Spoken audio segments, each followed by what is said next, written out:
徐远公坐在书房里那张缺了腿的木凳上，眼珠子死死地盯着桌上那20两银子。那银子白得生冷，像几颗冰雹，砸得他心里发缩。他手里攥着那封请帖，掌心的汗早把红纸沁成了深紫色。他以前是个秀才，读的是圣贤书，讲究的是威武不能屈。可自从改了朝换了代，圣贤书就成了垫桌脚的废纸。为了活命，他学会了在黄纸上画符，学会了装神弄鬼。邻里尊他一声先生，他心里清楚，这称呼底下藏着的是半辈子的心虚。妻子倚在门框边，手里死命地搓着那块补了又补的围裙。她看了看银子，又看了看丈夫，闷声说：“当家的，这钱拿着烫手，咱们别去了吧。”嗓子眼里像塞了团干棉花。徐远公没动弹，眼睛还盯着那抹银白。他心里想着，烫手？这年头只要是钱，哪有不烫手的？可要是没这点烫手的东西，明儿个全家就得去喝西北风。他干笑了一声，安慰着说：“这钱正好够咱们搬家，从新开始。”妻子听了这话，眼圈一下红了。他走上前一步，压低了声音说：“可那林府不说清楚是什么事，光给这么厚的聘金，怕是不妙啊。”徐远公停下脚步，他何尝不知，他那点驱邪的把戏，大半是靠吓唬人和碰运气。上回王家闹鬼是野猫叫，在上回李家是有破罐子，他都暗自庆幸没遇着真的。可这回是林府，那是有名的大户人家，怎么能为了一只野猫出20两银子？就在这时，院子里传来几声怯生生的咳嗽，是林府派来带路的小厮。那孩子长得跟根枯树枝似的，脸色黄得像张旧黄纸，站在那儿一动不敢动。徐远公背起行囊，试着从小厮嘴里套点底，走上前问：“小哥，林大人家里到底闹的是哪门子的鬼？是房梁响的，还是井里动的？”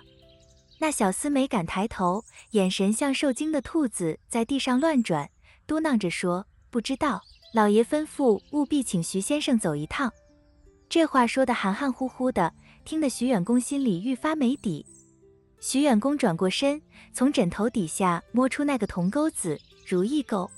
这玩意是他花了3钱银子，从游方道士那儿淘换来的破铜烂铁，连狗都吓不走。可他得带着，就像戏子上台的磨粉，没了行头，戏就没法唱了。妻子看着他收拾东西，眼泪终于掉了下来，扯住他的袖子说：“要不咱们搬家吧，去个没人认识的地方，你重新开馆教书，哪怕天天喝稀的，也比把命填进这深宅大院强啊。”徐远公看着妻子那双红肿的眼，心尖儿颤了一下。他低头瞧了瞧自己那双鞋，底子都磨穿了，脚趾头都快露出来跟天见面了。他自嘲地笑了笑，拍了拍行囊，沉声说：“等我回来。”说完，他迈开大步走出了茅屋。夕阳把他的影子拉得老长，孤零零地在大路上晃荡。他心里明白，这哪里是去驱邪，这分明是拿命去换最后一点体面。第2章，身不由己。徐远公骑着林府派来的马，颠簸了大半天才到了地方。林府的高墙像2道厚实的屏障，把外头的热闹全给切断了。这儿太干净，干净的让人脚底下发虚，总觉得踩在别人的心眼上。来到厅堂，林大人已经坐在那儿了。他那张脸长得极为端正，可眉间那2道褶子深得像能藏进几枚铜板去。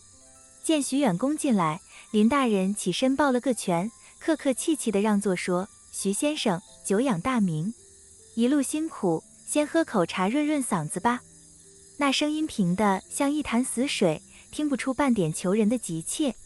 徐远公屁股尖儿刚沾着椅子边，心里就开始翻江倒海。他看着那官窑的瓷杯，心里想着，这台盘搭得越高，一会儿摔下来就得越狠。他试着探一探底细，欠身问道：“林大人，不知急着召在下前来，是府上哪位客官不听话？”林大人端起杯子，慢条斯理地拨着茶叶沫子，笑道：“不急，不急。这天儿渐黑，咱们先吃顿宽裕饭，正事儿吃完了再说。”随后，林大人便把话头扯向了今年的年景、收成，东拉西扯，就是不肯沾正事的边儿。徐远公听得头晕，心里愈发明白，这顿饭怕是送行饭。正说着，帘子一掀，林夫人走了进来。她穿的素净，连根金钗都没插，那张脸白得像张纸，可那股子端庄劲儿，却叫人不敢正眼瞧。林大人引荐完后，林夫人对着徐远公微微点了点头，语气淡得听不出喜忧，说：“徐先生远道而来，若有招待不周，还请多担待。”他的目光在徐远公那件洗得发白、袖口都磨毛了的长衫上转了一圈。